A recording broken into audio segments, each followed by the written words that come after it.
ગણેશાય નમઃ. નમસ્કાર મિત્રો, ગીતા જ્ઞાન ચેનલમાં તમારું સ્વાગત છે.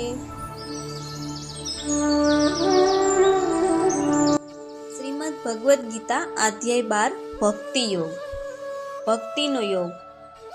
આ લઘુત્તમ અધ્યાયમાં આધ્યાત્મિક સાધનાઓના અન્ય સર્વ પ્રકારોની તુલનામાં પ્રેમા ભક્તિ માર્ગની સર્વોત્કૃષ્ટ ઉપર પ્રકાશ ફેંકવામાં આવ્યો છે. તેમનો પ્રારંભ અર્જુન દ્વારા શ્રી કૃષ્ણને પૂછવામાં આવેલ પ્રશ્ન સાથે થાય છે કે તેઓ યોગમાં પૂર્ણ કોને માને છે?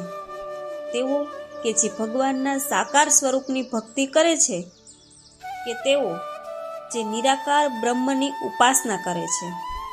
શ્રી કૃષ્ણ જણાવે છે કે બંને માર્ગ ભગવદ પ્રાપ્તિની દિશામાં અગ્રેસર કરનારા છે, પરંતુ તેઓ તેમના સાકાર સ્વરૂપના ભક્તોનું શ્રેષ્ઠ યોગી તરીકે સન્માન કરે છે. તેઓ સ્પષ્ટ કરે છે કે મૂર્ત શરીરધારીઓ માટે તેમના નિરાકાર અપ્રગટ સ્વરૂપનું ધ્યાન કરવું કષ્ટથી પૂર્ણ અને અત્યંત કઠિન છે, પરંતુ સાકાર સ્વરૂપના ભક્તો તેમની ચેતના સાથે ભગવાનમાં વિલીન થઈને તથા તેના સર્વ કર્મો ભગવાનને સમર્પિત કરીને સુગમતાથી જન્મ અને મૃત્યુના ચક્રમાંથી મુક્ત થઈ જાય છે. આમ શ્રી કૃષ્ણ અર્જુનને તેની બુદ્ધિ તેમને સમર્પિત કરવા અને તેના મનને કેવળ તેની અનન્ય પ્રેમા ભક્તિમાં સ્થિત કરવાનો ઉપદેશ આપે છે. જોકે પ્રાય આવો પ્રેમ સંઘર્ષ કરતા જીવને પ્રાપ્ત થતો નથી.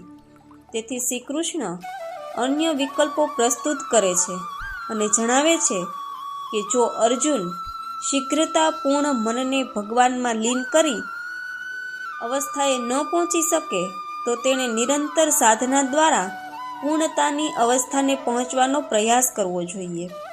ભક્તિ એ કોઈ રહસ્યમય ઉપહાર નથી. નિયમિત પ્રયાસો દ્વારા તેનું સંવર્ધન કરી શકાય છે.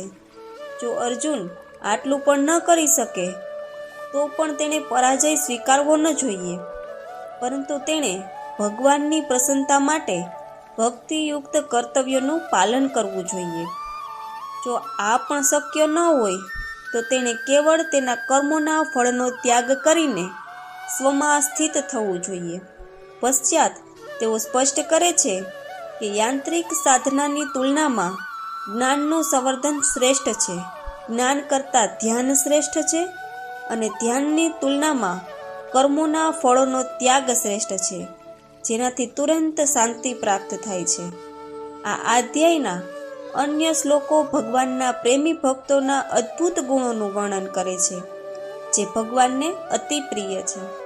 જય શ્રી કૃષ્ણ.